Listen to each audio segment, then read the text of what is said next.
সকল বন্ধুদের জানাই রাখি পূর্ণিমার শুভেচ্ছা। যাই হোক, সকাল সকাল গাড়ি নিয়ে বেরিয়ে পড়েছিলাম রাখি পড়ার উদ্দেশ্যে, সোনামুখী যাবো বলে। চারিধারে সবুজ গাছপালা আর মাঠ দেখতে দেখতে যাচ্ছিলাম, বেশ মজা লাগছিল আর বইছিল ঠান্ডা ঠান্ডা হাওয়া। রাস্তায় তেমন ভিড় ছিল না আর কি, গাড়ি ঘোড়া খুব কমই চলে এই রাস্তা দিয়ে। রাস্তার ধারে দেখলাম একটা পুকুর, দেখে মনে হচ্ছিলো যে একবার ডুব মেরে দিই এখানে। তার ভাবলাম লোকজন কী ভাববে তার ঠিক নেই, আর জোঁকটোক আছে কিনা তার ঠিক নেই, সেই ভয় আর পুকুরে নামলাম না।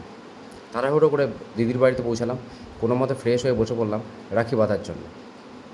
মনে হচ্ছিল কোনো মতে রাখিটা বেঁধে খেতে বসে পড়তে পারলেই বাঁচি, কারণ পেটের মধ্যে ইতিমধ্যে ছুঁচো মারা শুরু করে দিয়েছিল। তো যাই হোক, রাখিটা খুব ভালো হয়েছে, আমার ভাগ্নিই রাখিটা পছন্দ করেছে। প্রত্যেকবার বড়দি করে, কিন্তু এবারে করেছে ভাগ্নি। টাকাটা নিমনা করেও বাঙালিদের মতো ঠিক টাকাটা পকেটে পুরে নিলাম, আর দুটো মিষ্টিও মুখের মধ্যে ঢপাটপ খেয়ে পেলাম।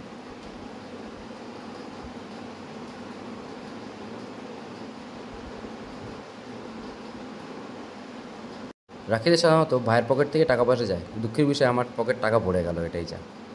তারপরে ভাগ্নি রাখি বাঁধার পালা। ভাগ্নি রাখি বাঁধিয়ে দিল ভাগ্নেকে। বছরের বাদবাকি দিন এরা ঝামেলা করে, ঝগড়াঝাটি করে, মারপিট করে কাটায়।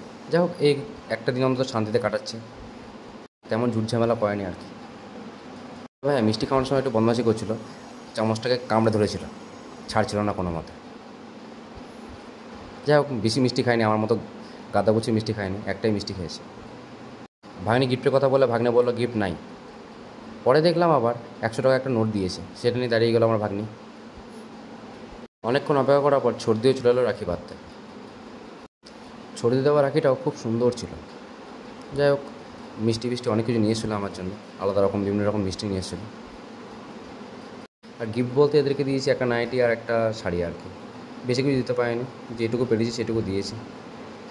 তবে আমি অনেক গিফট পেয়েছি। যাই হোক, এভাবে আমার রাখি দিনটা খুব ভালোভাবে শান্তিতে কেটে গেল।